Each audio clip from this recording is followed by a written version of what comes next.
മേഘയുടെ അച്ഛൻ ഇപ്പോൾ ഉന്നയിക്കുന്ന സംശയങ്ങൾ ഇതൊക്കെയാണ്. നമ്മുടെ മേഘയുടെ സുഹൃത്തായ സുഗാന്ത് മേഘയുടെ മരണാനന്തര ചടങ്ങിനും മറ്റൊന്നിനും വരാതെ മാറി നിന്നത് മേഘയുടെ മരണത്തിൽ പങ്കില്ലെങ്കിൽ എന്തിനാണ് മാറി നിന്നത് എന്നൊരു സംശയം അച്ഛൻ ഇപ്പോൾ ഉന്നയിക്കുന്നുണ്ട്. അതുപോലെ തന്നെ പലപ്പോഴും ബാങ്കിൽ നിന്നും ക്യാഷ് ട്രാൻസ്ഫർ ചെയ്തേക്കുന്ന സുഗാന്തിൻ്റെ അക്കൗണ്ടിലേക്കാണ്. അതും അച്ഛൻ പറയുന്ന ഒരു സംശയം തന്നെ. അതുപോലെ അച്ഛൻ ഉന്നയിക്കുന്ന മറ്റൊരു സംശയമാണ് സുഗാന്തും കുടുംബവും വീട്ടിൽ നിന്ന് മാറി താമസിക്കുകയാണ്. സുഗാന്ത് ഇന്ന് മുൻകൂർ ജാമ്യത്തിന് വേണ്ടി ആണോ മാറി താമസിക്കുന്ന എന്നൊരു സംശയവും പറയുന്നുണ്ട്.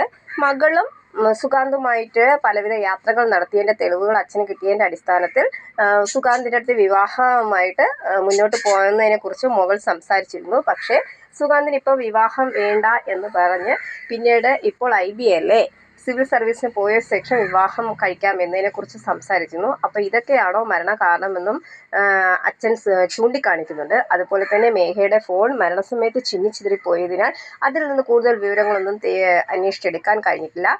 മധുസൂദൻ സാറിൻ്റെ കയ്യിൽ കിട്ടിയിട്ടുള്ള എല്ലാ തെളിവുകളും തന്നെ IBക്കും അതുപോലെ തന്നെ പോലീസിനും കൊടുത്തിട്ടുണ്ട്. തൻ്റെ മകൾക്ക് നീതി കിട്ടണമെന്നാണ് ഈ അച്ഛൻ ഇപ്പോൾ ആവശ്യപ്പെടുന്നത്.